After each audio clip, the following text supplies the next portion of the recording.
फाल्यां म्हणल्यारूच 4 ऑक्टोबराक आमच्या देशाचे होम मिनिस्टर अमित शाह गोंयांत येतात. ते येतात बांबोळेच्या श्यामाप्रसाद मुखर्जी जो स्टेडियम आमी जंय सद्या आसा थंय ते फाल्यां येता आनी सरकाराची म्हजे घर योजना ही आसा ती ते लॉन्च करपा खातीर हांगासर गोंयांत येतात. तशेंच वेगवेगळे प्रोजेक्ट आसा तेंचे इनॉग्रेशन तशेंच फावंडेशन स्टोन जे व्हर्च्युअली आसा ते फाल्यां हांगासर करतले. जेन्ना फाल्यां हांगा म्हजें घर ही योजना लॉन्च जाता तेन्ना आमी पळयता की हांगासर श्यामाप्रसाद मुखर्जीन फूल जो सेटअप आसा जी थीम आसा ती एक घराची अशी थीम आमकां पळोवपाक मेळटा. सगळी कडेन जेन्ना आमी पळयता तेन्ना घराचें छप्पर जावं LCD जावं जी मेन स्टेज आसा थंयसर फूल घराचो सेटअप असो हांगासर साकारलेलो दिसता.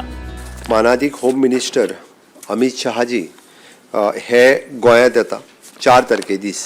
तांचो कार्यक्रम आमी म्हजें घर हाजो खास करून इनॉग्रेशनचो कार्यक्रम आसतलो. Virtually inauguration of the various project दवरल्या.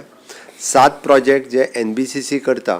जुंता हाऊस आसतलो, गव्हर्मेंट गॅरेज आसतलो, प्रशासन स्तंभ आसतलो, सर्किट हाऊस आसतले. हे पुराय 7 प्रोजेक्टांचो फावंडेशन स्टोन आमी होम मिनिस्टराच्या हस्ते लायता. 4 टुरिझम डिपार्टमेंटाचे project unity mall, town square, Chhatrapati Shivaji Maharaj fort and upgradation of the Harvalem waterfall हाजो फावंडेशन स्टोन अमित शाहजीच्या हस्ते लागतलो.